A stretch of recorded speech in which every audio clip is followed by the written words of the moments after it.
So our first DLC offering is called First Strike. It releases February 1st. It has 5 new levels in it, 4 brand new multiplayer maps, as well as a zombie level called Ascension.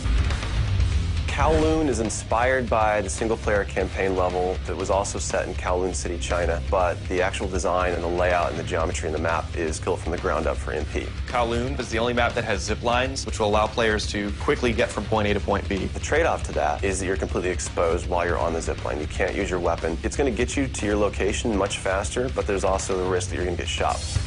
Discovery is an Antarctic research station that was a German outpost left over from World War II. The two sides of the map are divided by a deep chasm. You're always kind of fighting for control over that crossover from one side of the map to the other. My tips for Discovery is really just learning the layout of the map, understanding how that chasm can impact the flow of the gameplay, and always being conscious of the exposure that you have to long-range weapons. You might be on a snow bridge and somebody throws a grenade, which collapses the floor around you.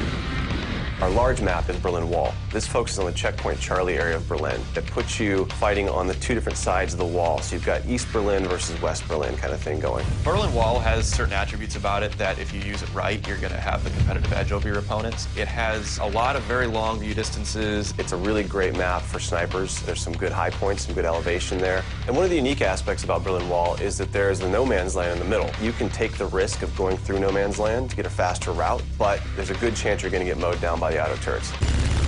So Stadium's one of my favorite maps. I am a run and gunner, so I tend to like that map. It's going to provide those close quarter players tight adrenaline, action-packed experience. So never underestimate the value of tactical insertion, and always be checking your corners and realize that these engagement distances are going to be really small, so use that to your advantage. I think it's going to cater to a lot of the players who just like the frenetic style of gameplay that Call of Duty has to offer.